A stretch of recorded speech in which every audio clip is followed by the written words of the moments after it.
باللہ من الشیطان اللعین الرجیم بسم اللہ الرحمن الرحیم۔ تمام ناظرین، آپ کی خدمت میں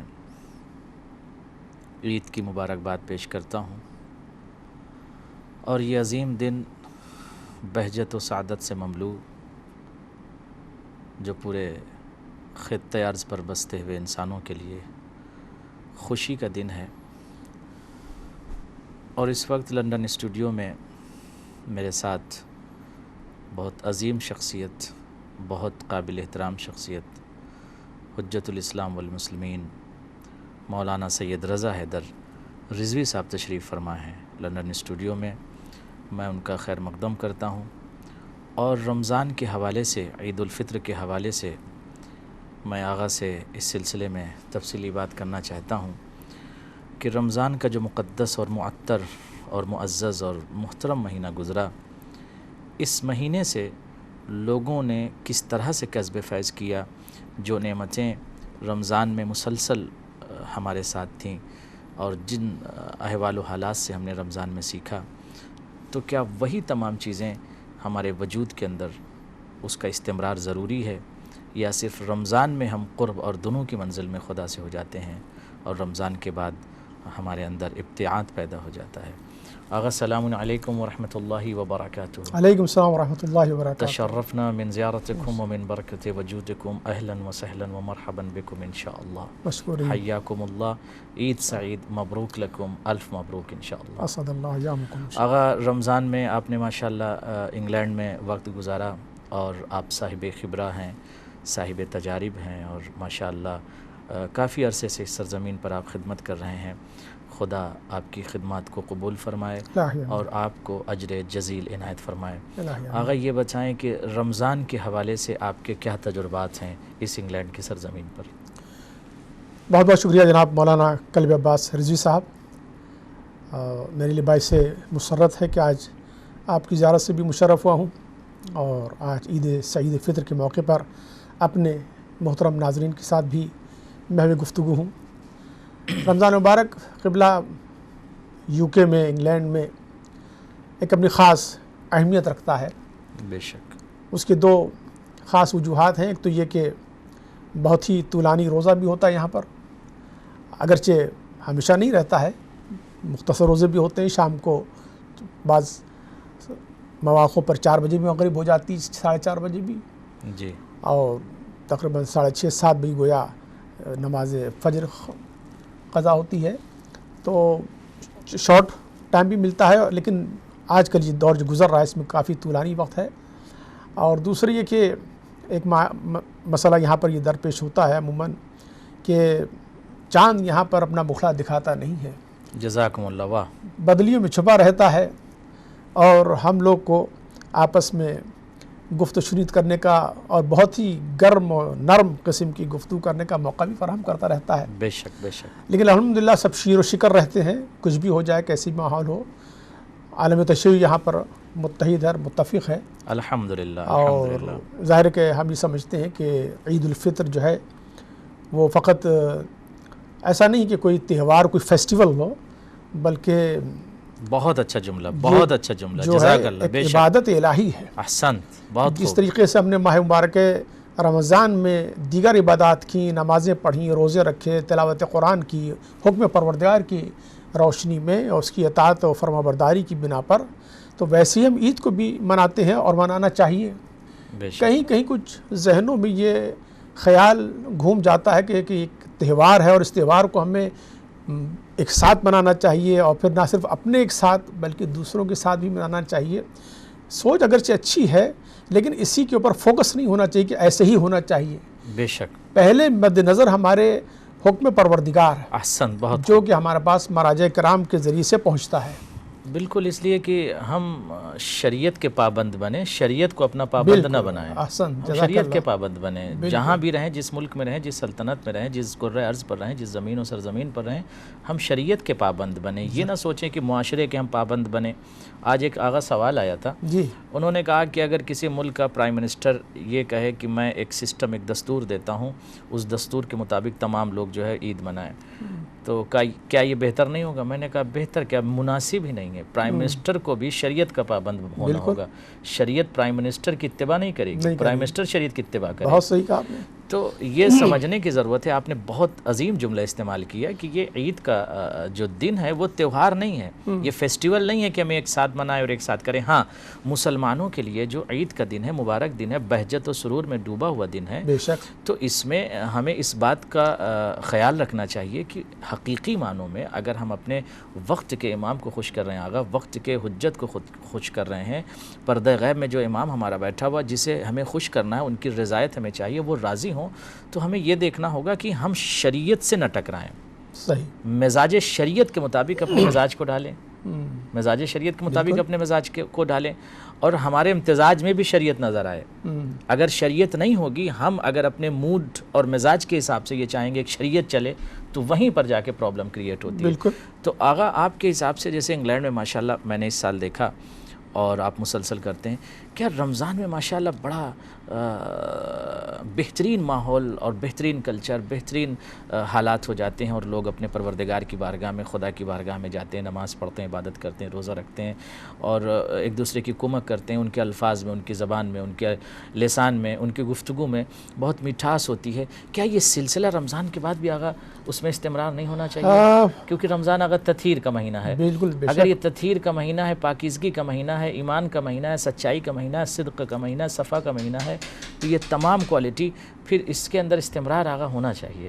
جی قبلہ, انفارچونیٹلی یہ بہرحال کیونکہ ہمارے ہاں جیسے پاک و ہند میں ماحول رہتا ہے ایام مبارک میں, وہ چیز کیونکہ یہاں کا ماحول اور وہاں کے ماحول میں ذرا کافی فرق ہے, اس اعتبار سے کہ یہاں جو حضرات موسٹلی جو تشریف لائے ہوئے ہیں وہ کسی نہ کسی اعتبار سے تلاش معاش اور حصول علم کے مختلف عنوان کے تحت آئے ہیں. تو اس اعتبار سے ان کو ان چیزوں کا خیال رکھنا پڑتا ہے. ہمارے ہاں ہمارے اوطان میں جو ہے کہ چھٹی بھی کر سکتے ہیں, جب چاہے کر لیتے ہیں لوگ, اور وہاں کے دفاتر اور اسکول اور کالج کی جو ماحول ہے وہ بھی کیونکہ پیور, اگر پاکستان میں دیکھیں تو وہ بھی اسلامی ہے, اور انڈیا کے حوالے سے اگر آپ دیکھیں تو وہاں ایک کثیر تعداد ہے ہمارے اہل ایمان و اہل اسلام کی, تو وہاں کے اعتبار سے تو یہاں بہرحال ایسا نہیں ہوتا ہے. البتہ یہ کہ ماہ مبارک میں بڑے خصوصی اہتمام ہوتے ہیں دروس کے, اور انڈو پاک سے علماء کرام تشریف لاتے ہیں, اور پورے کہیں 10 روزہ اور کہیں 20 روزہ اور کہیں پورے مہینے دروس کا اہتمام کیا جاتا ہے, اور مومنین ماشاءاللہ استفادہ کرتے ہیں اس سے. تو وہ صورتحال بہرحال ابھی یہاں نہیں پائی جاتی ہے. بے شک. آغا, اگر یہ رمضان کا جو مقدس مہینہ ہے, تطہیر کا مہینہ ہے, تعزیز کا مہینہ ہے, تبجیل کا مہینہ ہے, تنویر کا مہینہ ہے, بہترین کوالٹی میں ڈوبا ہوا مہینہ ہے, تو کیا پریکٹیکل ہم کو یقینی طور پر جو رمضان کا مہینہ گزرا ہے اور آج عید کا دن ہے, تو ان تمام کمالات سے ہمیں قذف فیض کرتے ہوئے اپنے وجود کے اندر, یعنی انسانی وجود کے اندر, کیا اسی کمالات کا پھر سے استمرار ہونا ضروری ہے, یا صرف رمضان میں ہمارے اندر کمال پیدا ہو جاتا ہے, ہم تقوی الہی اختیار کر لیتے ہیں, اور رمضان ختم ہوتے عید کا دن آتا ہے, نماز پڑھتے ہیں, مسجدیں خالی ہو جاتی ہیں, اور لوگ اس جادے سے ہٹ کر بہت کم اس جادے, یعنی جادے تقوی پر, جادے تعزیز و تبجیل پر اور تلاوت کلام کی طرف جو ایک خاص توجہ ہوتی ہے وہ رمضان کے بعد کم ہو جاتی. کیا آپ اس میں فرمانا چاہتے ہیں کہ ہمیں بیدار رہنے کی ضرورت ہے, پھر ہم ان خوبیوں سے مسلسل قذف فیض کریں, نہ کہ ایک مہینہ قذف فیض کریں؟ جی قبلہ, میں تو اس سلسلے میں خاص ٹرمینالوجی یوز کرتا ہوں, اور وہ یہ کہ رمضان مبارک جو ہے وہ پورے سال کے لیے ایک ریفریشر کورس کا پیریڈ ہے. بہت اچھا جملہ. بے شک. ہم اس مہینے میں اپنے آپ کو پیوریفائی کرتے ہیں, اپنی آپ کو مادی طور پہ بھی, معنوی طور پر بھی, جسمی طور پہ, روحانی طور پر, اور پھر اس کے اثرات پورے سال کے آئندہ 11 مہینوں میں ہمیں نظر آنے چاہیے. بے شک. ہم نے جو روزے رکھے, جو قرآن پڑھا, جو کچھ عبادات کی, تو وہ عبادات جیسے کہ آپ ارشاد فرما رہے ہیں کہ یعنی اس مہینے ہی کے اندر اس کو ختم ہی ہو جانا چاہیے. بے شک. اب چونکہ عید عود سے ہے پلٹنا ہے تو ایسا نہیں کہ وہ عود ہم مراد لے لیں، کیونکہ عید سے پہلے جو ہم کچھ کم عمل کرتے تھے اور رمضان میں ہم نے زیادہ عمل شروع کیے، تو اب یہ اور آگے بڑھ جانا چاہیے، انکریز ہونا چاہیے، جو تقوی کل تھا اس میں انکریز پیدا، جی ہاں، اس کے اندر جمود نہیں ہونا چاہیے، جو مورل کل تھا اس مورل میں انکریز، اس کے اندر زیادتی پیدا ہونا چاہیے، یعنی اگر کل تہذیب تکلم یا طرز تکلم یا عنوان تکلم یا اسلوب تکلم اگر کل 90 سٹیج پہ تھا تو آج 95 ہونا چاہیے، جو تہذیب اسلامی کل تھی اس کے اندر انکریز، اس کے اندر زیادتی اضافہ ہونا چاہیے، یعنی رمضان اس لیے آتا ہے کہ وہ قلوب کو صرف پاک نہیں کرتا بلکہ روح کو پاک کرتا ہے، اور اگر پاک کر کے ہم کو اس منزل وقار پر، تعزیز پر لے جا کر، جبال شرف پر ہم کو لے جاتا ہے یہ رمضان، اور لے جا کر پھر ہم کو نیچے نہیں اترنا چاہیے، کیونکہ رمضان بلندی کی طرف لے جاتا ہے، فکروں کو کھولتا ہے، انفتاح ذہنی پیدا کرتا ہے، احترام والدین کا درس دیتا ہے، معاشرے میں ایک دوسرے کا احترام کا درس دیتا ہے، قرآن فہمی کا درس ہے، اپنے اندر اسپرچولیٹی پیدا کرنے کا، روحانیت میں اضافہ کرنے کا مہینہ ہے، تو یہ مہینہ جیسے ہی جاتا ہے کاش ہم کو بیدار رہنا چاہیے، اور بیدار ہو کر پھر اسی کوالٹی میں ڈوبے ہوئے لمحات سے ہم قز فیض کرتے ہوئے اپنی زندگی کے زمام کو آگے بڑھائیں، تاکہ ہم مسلسل قز فیض کریں، اور یہی جو مزہ، جو ٹیسٹ، جو اندر سے ایک ذائقہ ملتا ہے رمضان میں، وہی ذائقہ پورے 11 مہینہ ہم کو ملتا رہے۔ تو اس نظریے میں آقا آپ کیا کہنا چاہتے ہیں کہ لوگوں کو کیا کرنا چاہیے اور کس طرح سے ہم ان کمالات سے استفادہ کرتے ہوئے منزل کمال تک، جادہ کمال تک پہنچیں؟ مولانا، کیونکہ بعض روایات میں ائمہ معصومین سے مروی ہے کہ رمضان مبارک میں جو انسان جو کچھ بھی عبادت و ریاضت کرتا ہے، در حقیقت یہ عبادت و ریاضت جو ہے وہ انسان کے اندر ایک تبدیلی لائے۔ کسی نے سوال کیا امام سے کہ ہمیں کیسے پتہ چلے کہ ہمارے روزے قبول ہو گئے ہیں، ہمارے عبادات قبول ہو گئی ہیں؟ تو امام نے ارشاد فرمایا کہ تم اپنے شخصیت کا، اپنے وجود کا جائزہ لو کہ کیا تمہارے اندر کوئی تبدیلی واقع ہوئی یا نہیں۔ جزاکم اللہ۔ اگر میں ویسا ہی ہوں جیسا کہ رمضان مبارک میں تھا، اور پھر اس کے بعد یکم شوال کو شاید اس سے بھی نیچے پیچھے آ گیا، 1 ڈگری پیچھے آ گئے، ہاں، تو پھر اس کا مطلب ہے کہ آپ کے روزوں کی قبولیت میں کہیں نہ کہیں کچھ کمی رہ گئی ہے، اور اگر اس سے بہتر میں بن گیا، میرا اخلاق بہتر ہو گیا، میرا کردار بہتر ہو گیا، قول و فعل بہتر ہو گیا، تو اس کا مطلب یہ کہ پھر واقعاً میں نے اللہ کی حقیقی عبادت کی ہے، نور رمضان سے قذف فیض کیا ہے۔ بے شک فیض کیا ہے۔ اگر نور رمضان سے قذف فیض نہیں کیا، پھر بھی ہم حسد کے اندھیروں میں رہے، بغض کے اندھیروں میں رہے، جیالسی کے اندر، کبر اور حرص اور تکبر، جیسے کہ معصوم سے پوچھا گیا کہ معصوم بشر کب ہلاک ہوتا ہے، معصوم نے یہ جواب دیا تھا کہ ہلاک الناس فی ثلاث، 3 چیزوں کی بنیاد پر اس کی ہلاکت کی ابتدا ہوتی ہے، آغاز ہوتا ہے اور شروعات ہوتی ہے، انسان ہلاک ہو جاتا ہے۔ کب مولا؟ کا الکبر والحرص والحسد، جب اس کے اندر کبر آ جائے، پرائیڈ آ جائے، تکبر آ جائے، غرور آ جائے، تو غرور اس کی کامیابی کی دلیل نہیں ہے، اس کی تباہی کی دلیل ہے، یعنی تنزلی کی دلیل ہے۔ جیسے ہی غرور پیدا ہوتا ہے اس کی تباہی کا آغاز ہو جاتا ہے، جیسے اس کے اندر حرص اور لالچ، یعنی انسان ضلالت کی طرف چلا جاتا ہے، ذلیل ہونے لگتا ہے، اور جیسے انسان جیلسی، حسد پیدا کرتا ہے تو انسان تباہی کے، یعنی 3 خطرناک، جسے آپ کینسر کہہ لیں، بیماری کہہ لیں، برائی کہہ لیں، ڈیسیز کہہ لیں، جو ہمارے جسم کے اندر آگا لگتی ہیں۔ آگا یہ بتائیں، دیکھیں آپ، جب انسان بیمار ہو جاتا ہے تو ہاسپٹل جاتا ہے، اپنا علاج کراتا ہے، اپنے جسم کو، جسم ظاہری کو فٹ کرنا چاہتا ہے، ہاسپٹل جائے گا۔ عقل مند انسان یہی سمجھے گا، صاحب فراست، جو لبادہ فراست اوڑھے ہوئے ہیں، جو مزاج انسانی سے آراستہ اور پیراستہ ہیں، جو فکر رکھتے ہیں، انفتاح ذہنی جن کے اندر ہے، وہ یہی چاہتے ہیں کہ ہمارے جسم کے اندر کوئی بیماری نہ ہو، جسم fit who, then he will be able to walk, وہ چل سکتے ہیں، کام کر سکتے ہیں۔ اگر ان کا جسم فٹ نہیں آگا تو وہ کیسے امراض کو لیے ہوئے چلیں گے؟ تو چند لمحے کے بعد یا چند سال اور سنوات کے بعد یہی امراض ان کے وجود کو ختم کر دے گا۔ اس کے علاوہ اگر جو روحانی بیماریاں ہیں، جسے شریعت کے الفاظ میں کہہ لیں یا دین کے لفظوں میں کہہ لیں یا ادبی زبان میں کہہ لیں، جسے امراض روحانی کہتے ہیں، جسے جیلسی، حسد، کبر، نفاق، بغض، کبر، تکبر، پرائیڈ، ایگو، یہ بیماریاں اگر جب لگتی ہیں وجود انسانی میں، روحانیت میں آ جاتی ہیں، تو پھر انسان ختم ہونے لگتا ہے۔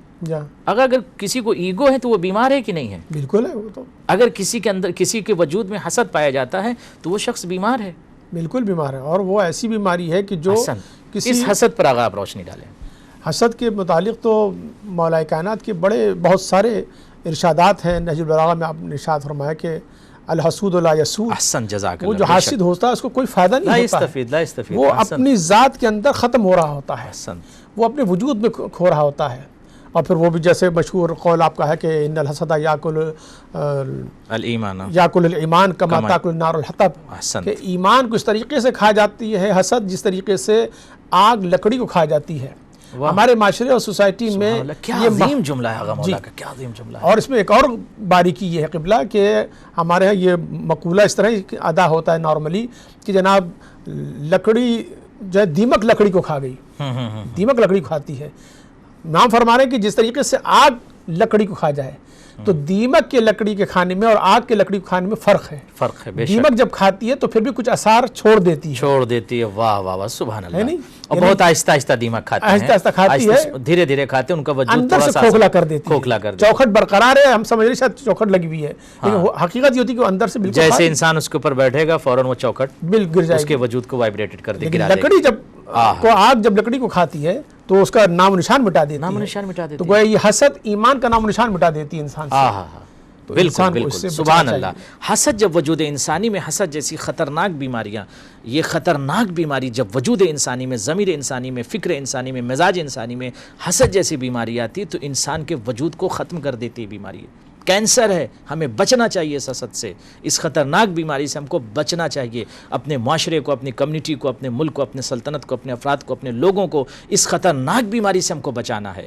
اور اس خطرناک بیماری سے اگر نہیں بچائیں گے تو پورا کا پورا معاشرہ تباہ ہو جائے گا. جیسا کہ مولانا نے ارشاد فرمایا مولا علی کے قول کے ذیل کے مطابق کہ حسد جو ہے دیمک کی طرح انسان کو نہیں کھاتا، دیمک جیسے لکڑی کو کھاتی ہے، آہستہ آہستہ اس کے وجود کو کھوکھلا کرتی ہے. لیکن جب آگ کسی لکڑی میں لگتی ہے تو فوراً اس کے وجود کو ختم کر دیتی ہے.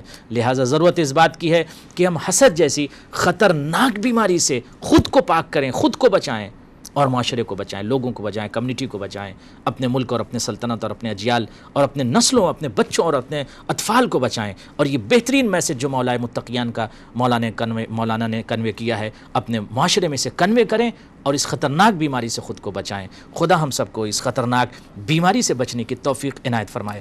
آگے اس کے علاوہ جو مولانا نے ارشاد فرمایا تھا کہ 3 خطرناک بیماریاں ہیں، الکبر والحرص والحسد. حسد کے ذیل میں گفتگو. اگر کبر کے بارے میں آپ ذرا سا سامعین و ناظرین کو ذرا تو بتائیں. مولا کا خود ارشاد فرمایا کہ کبر جو ہے اس کی بنا پر جو ہے شیطان کو گویا اس کی وہ جو دشمنی ہے، اس کی جو عداوت تھی، یہ کبر ہی کی وجہ سے پیدا ہوئی تھی اس کے اندر، جو قابیل کے اندر جناب حابیل سے، کہ اس کے اندر ایک احساس سے برتری پیدا ہو گیا تھا. بے شک. دیکھیں برتری ہماری وہ ہے کہ جو اللہ سبحانہ وتعالیٰ کی نگاہ میں ہمارے لیے. میں خود اپنے آپ کو کس بنیاد پہ بڑا سمجھ رہا ہوں. قابیل کو یہ زعم تھا، یہ گھمنڈ تھا، یہ گمان تھا کہ وہ اعلیٰ ہے، وہ برتر ہے، اور حابیل جو ہے وہ اس سے کمتر ہیں. اسی چیز نے اس کو لعنتی قرار دیا. تو یہ کبر جو ہے، یہ جو غرور تکبر ہے، شیطان میں غرور پیدا نہیں ہوا تھا؟ شیطان میں بھی ظاہر ہے، اس نے جناب آدم کے آگے سجدہ کرنا. اگر شیطان غرور سے پہلے تو لعنتی نہیں تھا؟ نہیں تھا، بالکل نہیں. تکبر سے پہلے لعنتی نہیں تکبر تھا؟ نے اس کو لعنتی بنایا. احسن. تکبر اور پرائڈ سے پہلے وہ لعنتی نہیں تھا؟ بالکل. وہ صفوف ملائکہ میں ہوا کرتا تھا، آسمان کی بلند مقام پر وہ رونق افروز ہوا کرتا تھا، تجول کیا کرتا تھا اور بڑا معزز اپنے آپ کو سمجھتا تھا. اسی وجہ سے اس کے لسان سے یہ جملہ نکلا تھا کہ خلقتنی من نار وخلقتہ من طین. مجھے نار سے، صحیح پوائنٹ یہی ہے، ہاں نار سے مجھے کریٹ کیا اور ان کو جو ہے مٹی سے. تو شیطان جو ہے وہ پرائڈ سے پہلے، ایگو سے پہلے، تکبر سے پہلے تو لعنتی نہیں تھا. نہیں تھا بالکل. تو لعنتی اس کو کس چیز نے بنایا؟ اسی تکبر نے. احسن جزاکم اللہ. یعنی ایک شیطان جو کل لعنتی، چند لمحے پہلے لعنتی نہیں ہے، لیکن پرائڈ اور غرور اور تکبر اور ایگو جب شیطان کے وجود میں آتا ہے تو شیطان لعین بنتا ہے، رجیم بنتا ہے، لعنتی بنتا ہے، مردود بارگاہ بنتا ہے. صحیح. اور قیامت تک کے لیے آگا ہر بندہ جب یہ کسی کام کو شروع کرتا ہے تو کیا کہتا ہے؟ اعوذ باللہ من الشیطان اللعین الرجیم. یعنی ہر بشر جب کسی عمل کو، کسی فعل کو شروع کرتا ہے تو شیطان لعین اور رجیم پر لعنت بھیجتا ہے، اور بھیجنے والا اس بات کا احساس کرتا ہے کہ جس پر میں لعنت بھیج رہا ہوں وہ شخص متکبر تھا. یعنی وجود شیطان پر لعنت نہیں ہو رہی بلکہ اس کے تکبر پر لعنت ہو رہی ہے، اس کے غرور پر، اس کے صفت پر، اس کے پرائڈ پر. یعنی اتنی خطرناک یہ صفت ہے، اتنی خطرناک یہ بیماری ہے جسے ایگو کہتے ہیں. اس پر آگا آپ تھوڑا سا روشنی ڈالیں کہ ہمارے معاشرے کے اندر جو ایگو ہے، جو پرائڈ ہے، آج ہم اپنی کمیونٹی سے نہیں ملتے، دوستوں سے نہیں ملتے، افراد سے نہیں ملتے، عزیز و اقارب ریلیٹیو سے نہیں ملتے. کیوں نہیں ملتے؟ کہتے ہیں کہ he doesn't call me, so I will not call him. Why? Because he didn't call me. I don't want to meet him. Why? Because he didn't meet me. یہ جو پرائڈ آتا ہے ہمارے اندر کہ میں بڑا ہوں, I am big person in my community, so I don't want to meet anybody or any person or any relative. تو آغا اس خطرناک جو ایگو والی جو پرابلم ہے, یہ جو پرائڈ والی پرابلم ہے, اس نے صلۃ الرحمی کے وجود کو بالکل ختم کر دیا ہے. اور اس کی وجہ سے ہمارے اعمار, ہماری عمروں میں قلت پیدا ہو رہی ہے, امراض کے لوگ شکار ہو رہے ہیں, بیماریاں گھیر رہی ہیں, ڈپریشن شروع ہو رہا ہے, ٹینشن شروع ہو رہا ہے, شوگر کی بیماری آ رہی ہیں. لہٰذا کیا ہمیں صلۃ الرحمی کو اپنے معاشرے میں پیدا کرنا چاہیے اور اس سلسلے کو مستمر کرنا چاہیے, تاکہ یہ ایگو اور یہ پرائڈ, یہ تکبر ختم ہو کر محبت تلے ہم سب جمع ہو کر پرچم انسانیت تلے آ کر امام کے حقیقی میسج کو دنیا تک کنوے کریں. یہاں قبلہ اصل میں چیز یہی ہے کہ غرور و تکبر جو ہے وہ انسان کو بظاہر وہ سمجھ رہا ہوتا ہے اپنے آپ کو بہت کچھ, لیکن حقیقت یہ ہوتی ہے کہ وہ انظار عالم میں گر چکا ہوتا ہے. لوگوں کی نگاہوں میں اس کی کوئی وقت اور کوئی حیثیت نہیں ہوتی. وہ خود اپنے طور پہ سمجھتا ہے کہ میں بہت ہی بلند ہوں, میں بڑا برتر ہوں, میں بڑا اعلیٰ ہوں. حقیقت اس کی برعکس ہوا کرتی ہے. یہ غرور و تکبر انسان کے رشتوں کو ختم کر دیتا ہے. غرور و تکبر انسان کو عبادت سے بھی محروم کر دیتا ہے. یعنی غرور ہے کہ جناب میں ان کے پیچھے نماز نہیں پڑھتا ہوں. بھائی آپ کے پاس کیا وہ ہے کہ آپ جو فلاں کے پیچھے نماز نہیں پڑھتے یا فلاں مسجد میں نہیں جاتے ہیں, فلاں امام بارگاہ میں جاتے ہیں. یہ غرور و تکبر انسان کو دین سے بھی دور کرتا ہے, دنیا سے بھی دور کرتا ہے. خسر دنیا والآخرہ کی پوزیشن پر رہتا ہے. یعنی خطرناک ایک بیماری ہے جس سے ہم سب کو بچنا چاہیے. آگا یہاں پر ایک نیوز بریک کا ٹائم ہو رہا ہے.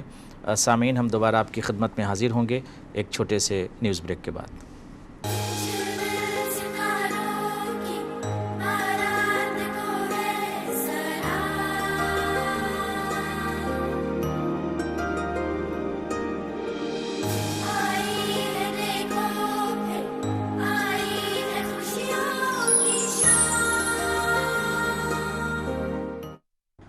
اعوذ باللہ من الشیطان اللعین الرجیم. بسم اللہ الرحمن الرحیم. ناظرین, مختصر سے وقفے کے بعد ہم آپ کی خدمت میں پھر دوبارہ حاضر ہوئے, اور جو موضوع تکلم, جو عنوان تکلم تھا کہ مقدس ماہ رمضان کے مہینے میں ہمیں کس طرح سے اس مہینے سے کسب فیض کرنا چاہیے, اور حجت الاسلام والمسلمین مولانا رضا حیدر صاحب قبلہ سے اس حوالے سے ہماری گفتگو چل رہی تھی.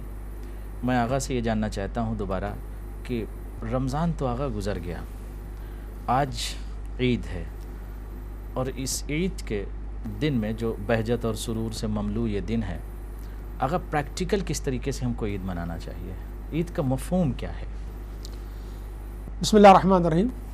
جہاں رمضان تربیت کا اور تعمیر کا مہینہ ہے, اور اس پورے مہینے میں عبادات و اطاعات کے ذریعے سے ہم اپنی شخصیت اور اپنی ذات اور اپنے کردار کی تربیت و تعمیر کرتے ہیں, اور اگر یہ نہ کر سکیں ہم تو اس کا مطلب پھر یہ ہوا کہ ہم نے اس مہینے کی ان برکات و فیوزات سے کما حقہ استفادہ نہیں کیا ہے. نتیجہ یہی نکلے گا کہ پھر وہ بیماریاں, وہ امراض جو اخلاقی امراض کہے جا سکتے ہیں, جو معنوی امراض کہے جا سکتے ہیں, جو روحانی امراض کہے جا سکتے ہیں, وہ اسٹل ہماری باڈی کے اندر ایگزسٹ کرتے ہیں, اور ہم نے ان کو اپنے سے دور نہیں کیا ہے. جب کہ ماہ مبارک آیا ہی اسی لیے ہے کہ ہم اپنے اندر سے ان اخلاقی رذائل کو دور کریں, ان بیماریوں کو اپنے سے دور کر لیں کہ جو میری شخصیت اور میرے کردار کو مجروح کر رہی ہیں, اور نہ صرف یہ بلکہ محمد و آل محمد کو ناراض و ناخوش بھی کر رہی ہیں. تو اس اعتبار سے ہمیں بھرپور توجہ اس بات پہ ہونی چاہیے کہ میرے اندر ایک چینج آنا چاہیے, تبدیلی ضروری ہے, ایک تبدیلی آنی چاہیے, انقلاب آنا چاہیے. اور وہ انقلاب لانے کے لیے اور اس انسان کو کسی کی ہیلپ کی ضرورت نہیں ہے, بلکہ خود اپنے سہارے وہ اس چیز کو, اس انقلاب کو برپا کر سکتا ہے. بے شک اپنے وجود کے اندر انقلاب برپا کرے. یعنی میں کسی سے حسد کو نہیں چھین سکتا, میں کسی سے حرص کو نہیں چھین سکتا, میں کسی سے غرور و تکبر کو نہیں چھین سکتا ہوں, بٹ اپنے اندر سے ختم کر سکتا ہوں. جی, ہم اپنے اندر, میرے اندر اتنا کانفیڈنس ہونا چاہیے کہ میں اس مطمئن ہو جاؤں کہ یہ چیز جو ہے اچھی نہیں ہے, یہ اللہ کو پسند نہیں ہے, یہ ائمہ طاہرین کو پسند نہیں ہے, لہٰذا مجھے اس سے کنارہ کشی اختیار کرنی چاہیے. جس دن مجھے یہ شعور پیدا ہو گیا کہ میں ایسا سوچوں, تو یقین رکھیں کہ پورا معاشرہ سدھر جائے گا, پوری سوسائٹی اور کمیونٹی میں ایک بہار آ جائے گی, ایمان کی بہار آ جائے گی, انسانیت کی بہار آ جائے گی. منطقہ پورا منور ہو جائے گا بے شک۔ انشاءاللہ۔ بہت اچھے جملے زبدتاً آغا نے ارشاد فرمایا کہ ہم پریکٹیکل طریقے سے دوسروں کے اندر سے ہم حسد اور بغض اور کینہ اور نفاق اور جیالسی کو نہیں چھین سکتے، سلب نہیں کر سکتے، بٹ ہم سب سے پہلے اپنے باڈی کے اندر، اپنے وجود کے اندر امپرومنٹ پیدا کریں، اور ان خطرناک بیماریوں کو جسے جیالسی کہتے ہیں، حسد کہتے ہیں، تکبر کہتے ہیں، غرور کہتے ہیں، ایگو کہتے ہیں، پرائڈ کہتے ہیں، حرص کہتے ہیں، ان تمام برائیوں کو ہمیں اپنے وجود سے ختم کرنا چاہیے۔ اب ہم چلتے ہیں ہمارے پاس حجت الاسلام والمسلمین مولانا معروفی صاحب، بہت ہی عظیم شخصیت، بہت ہی قابل احترام شخصیت تشریف فرما ہے۔ میں آغا کی خدمت میں چل کر یہ جاننا چاہتا ہوں کہ آغا پریکٹیکل ٹولز آف سکسیس کیا ہیں، ہم کیسے کامیاب ہوں؟ رمضان کا مقدس مہینہ گزر گیا، یہ عید آ گئی ہے، آج عید کا دن ہے، دنیا خوشی منا رہی ہے، پریکٹیکل ہمیں کس طرح سے جادہ حق پر، صراط حق پر، سبیل حق پر چلنا چاہیے، اور وہ تمام فیوضات جو رمضان میں جاری اور ساری تھے ان سے ہمیں پورے 11 مہینہ پھر سے کس طرح سے کسب فیض کرنا چاہیے، پریکٹیکل ہمیں کس طرح سے اہل بیت کا چاہنے والا بننا چاہیے۔ بسم اللہ الرحمن الرحیم۔ عید کے دن اگر آدمی پورے توجہ کے ساتھ عید کے اعمال میں شریک ہو اور متوجہ ہو تو میرے خیال میں یہ ساری چیزیں ملتی ہیں۔ بے شک۔ مثلاً عید کے دن ایک عمل جو پہلا شروع ہوگا وہ غسل ہے۔ اگر اس غسل کو دیکھا جائے تو اس غسل میں بھی ایک جملہ ہے کہ آدمی غسل جب تکمیل ہو تو یہ دعا کے طور پر استعمال کرے، دعا کرے اللہ کی بارگاہ میں، اللہم اجعلہ کفارۃ لذنوبی۔ واہ سبحان اللہ، کفارۃ لذنوبی، معبود مجھے اس میرے اپنے گناہوں کا کفارہ قرار دے دے۔ عملاً دھل رہا اپنے کو، عملاً وہ دھل رہا ہے، معناً یہ اس کا تصور کہ جسم صاف نہ ہو، جسم کی خالی کثافت کا مسئلہ نہیں ہے بلکہ باطنی جتنی کثافتیں ہیں وہ دور ہو جائیں تبھی اس کا کفارہ بے شک بے شک، یعنی ظاہری جسم بالکل نہیں ہے، باطنی۔ اور ہم طہارت کے مسائل کو اگر پڑھیں تو ہم طہارت وضو یا غسل کے ذریعے سے جو حاصل کرتے ہیں، جسم کا وضو سے کچھ خاص اعضاء اور جوارح دھلے جاتے ہیں، مگر یقیناً وضو کے آثار جو کچھ ہیں اس کا مقصد یہ ہوتا ہے کہ آدمی اس ظاہری طہارت سے باطنی طہارت کی طرف متوجہ ہو۔ ایک صحیح غسل میں مکمل پورے اپنے وجود کو وہ دھلتا ہے، لیکن اس میں خاص طور سے عید کے دن کے لیے دعائیں ہر غسل کے لیے الگ الگ ہیں۔ اس کے لیے یہ کہ اللہم اجعلہ کفارۃ لذنوبی، ایک جملہ وطہر دینی، اللہم، یہ جملہ بھی اس میں کیا وطہر دینی، میرے دین کو طاہر بنا۔ انسان اگر غور کرے گا تو اس کے دین میں بہت سارے قیاس، خیال، گھریلو، معاشرتی ساری چیزیں اس میں جو ہے شامل ہو گئی، اور اسے شامل ہونے کی بنیاد پر جو اس کی طرف متوجہ نہیں ہوتا ہے، دین کا حصہ بنا ہوا، مذہب کا حصہ بنا ہوا ہوتا ہے۔ اسی لیے عید کے دن جو ہے ایک جملہ بولا ہے، ارے آج تو عید کا دن ہے، چلیے آج تو عید کا دن ہے۔ یعنی کیا مطلب؟ کچھ سماجی اور معاشرتی چیزیں ہیں جس کی بنیاد پر عید کے دن وہ چیز کیا وہ جانے کہ آج عید کا دن ہے، تو کیا مذہب نے اس کو کہا ہے؟ پوچھا کہ عملی طور سے کیسے ہم اس کو کر سکتے ہیں، تو متوجہ ہونا، عمل ہے غسل، اس کی طرف اس جملے کی طرف متوجہ ہونا۔ تیسرا جملہ اس میں یہ ہے کہ اللہم اذہب عنی الدنس۔ واہ، اللہم اذہب عنی الدنس، جی، بہت پروردگارا، دنس اور نجس فرق ہے دونوں میں، جی فرق ہے یقیناً۔ نجاست میں یوں کہہ سکتا ہوں جو معمولاً ہماری آنکھ اور نظر کی زد میں آ جائے، ہم دیکھ لیں، اس کو نام جانتے ہیں کہ یہ نجاست لگی ہوئی ہے، عام طور سے جی، لیکن دنس جو ہے عام ہے، جو گفتگو سے، بد کلامی سے، بد نظری سے، یا کبر سے، یا حسد سے، یہ سب دنس ہیں، سب اخلاقی رذائل جی، جتنے اخلاقی رذائل ہیں وہ سارے کے سارے دنس ہیں۔ پروردگارہ اس سے مجھے پاک کر۔ کیا میں کہہ رہا ہوں خالی آدمی ایک اپنے جیسے کے سامنے ایک مرتبہ 2 مرتبہ کہے گا اور اپنے میں تبدیلی پیدا نہ کرے تو ہم جیسا آدمی اس سے ناراض ہو سا دور ہو جاتا، الگ ہو جاتا ہے. اور کوئی اپنے خالق اور مالک سے گفتگو کر رہا ہو حرت کرتے ہوئے تو یقیناً پھر اسے اس سلسلے میں کتنا مخلص ہونا چاہیے. اس لیے عید کے دن ہم عام طور سے اس آخری جملہ پڑھ کر کے، مگر اس سے پہلے والا جملہ پڑھنا تاکہ عملی طور سے جو ہے پتہ چلے. اگر دنس کی تھوڑا سا اور تفسیر کر دیں تاکہ سامعین جو اور ناظرین جو دیکھ رہے ہیں تو تھوڑا میرے خیال میں اس جملے میں بہت تھوڑی وضاحت طلب تو تھی، یعنی اخلاقی رذائل، جتنی بھی برائیاں اخلاقی ہوتی ہیں وہ دنس میں سے ہیں. جھوٹ آدمی بول رہا ہے دنس ہے، کسی کو دھوکہ دے رہا ہے دنس ہے، کسی کو مثلاً غیبت کر رہا ہے، حسد کر رہا ہے، غرور پیدا ہو رہا ہے، یہ ساری بغض ہے، غرور ہے، سب چیزیں ہیں یقینی طور پر یہ سب دنس میں سے ہیں. اللہم انی اسألک خیر ما سألک بہ عبادک الصالحون وأعوذ بک مما استعاذ منہ عبادک المخلصون. یہ 9 دفعہ جو ہے ہم اللہ کے حضور عید کے دن تکرار کرتے ہیں. اعوذ بک مما استعاذ منہ عبادک المخلصون، آخری جملہ عبادک المخلصون واقعاً بہت عظیم جملہ ہے. مخلص چھٹکارا پایا ہوا، چھٹکارا پایا ہوا، خلاصی حاصل کیا. جی جس چیزوں سے اس نے پناہ مانگی ہے میں اس پناہ میں آنا چاہتا ہوں، اور میں بھی اس سے پناہ چاہتا ہوں اور اللہ کی پناہ میں آنا چاہتا ہوں. 9 مرتبہ، اس 9 مرتبہ اس تکرار کے بعد ایک لمحے کے لیے آپ سوچیں. میں غور کر رہا تھا اس پر کہ انسان 9 کی عدد کا ایک معنی اور مفہوم ہے. بے شک 9 کا عدد ٹوٹتا نہیں ہے، ٹوٹ کے بھی خود باقی رہتا ہے. 9 کا عدد ٹوٹتا نہیں، ٹوٹتا ہے تب بھی 9 ہی باقی رہتا ہے. 9 کو 2 مرتبہ تک 18 9 ہی ہے، 9 طریقے 27 9 ہی ہے، 9 دہاں میں 90 9 ہی ہے، 0 حذف ہو جاتا ہے. آپ 9 سے لے کر کے 10 تک گنتی چلے جائیں 9 باقی رہتا ہے. اگر ذرا سا غور کریں تو شاید عید میں 9 مرتبہ اس کی تکرار کرا کے توجہ دلانا چاہتا ہے مذہب کہ اگر بیچ میں ٹوٹ بھی جاؤ تو ٹوٹ کے اس سے دور نہ ہو جانا.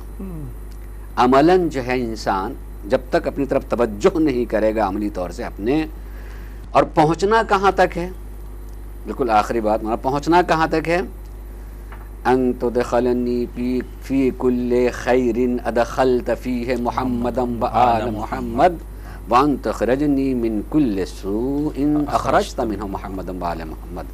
بلندی یہ بتائی ہے، عملاً کہاں تک پہنچنا ہے. یعنی انسان جب تک بلند سوچتا نہیں ہے وہاں سے وہ حرکت بھی نہیں کر سکتا، وہیں کا وہیں رہ جائے گا. جب بلند سوچے گا تو آدمی جہاں پہنچا ہے پھر سوچے گا میں اپنی منزل تک نہیں پہنچ سکا. پروردگار ہمیں مجھے ان تمام خیر بھلائی اور اچھائیوں میں شریک قرار دے جن میں اہل بیت کو تو نے شریک قرار دیا ہے، اور ان تمام برائیوں سے میں مجھے بچا. یعنی سوچنا ہم جو ارادہ کریں عصمت کے درجے تک پہنچنے کا، عصمت کے درجے تک پہنچنے کا. کہاں تک پہنچے گا آدمی، اس کو جب تک انسان اپنے عمل میں تکرار کر کے سوچے گا نہیں اور اپنا امتحان نہیں لے گا یقینی طور پر وہیں رہ جائے گا. چاہیے کہ انسان اپنا امتحان لیتا رہے. جزاکم اللہ، ماشاءاللہ. بہت خوب آقا، خدا آپ کو سلامت رکھے. بہترین کلمات و الفاظ اور بہترین مفہوم آپ نے پیش کیا. میرے پاس میرے محترم مولانا مشرف حسینی صاحب بھی تشریف فرما ہیں. میں ان سے یہ جاننا چاہتا ہوں کہ رمضان کا مقدس مہینہ گزر گیا اور عید کا دن آ گیا. پریکٹیکل طریقے سے ایک اہل بیت کے چاہنے والے کو کیسے ہونا چاہیے؟ پریکٹیکل ہم شیعہ یا پریکٹیکل مسلمان یا پریکٹیکل انسان ہم کیسے بنیں؟ کس طرح وہ ٹولز آف سکسیس کیا ہیں کہ جس کے ذریعے سے آج ہم جادہ حق پر چلتے ہوئے جبال تعزیز تک پہنچ سکیں؟ بسم اللہ الرحمن الرحیم. کیا سب ہم اگر اپنی تمام عبادات کو دیکھتے ہیں نا، نماز کو، روزے کو، حج کو، زکوٰۃ کو،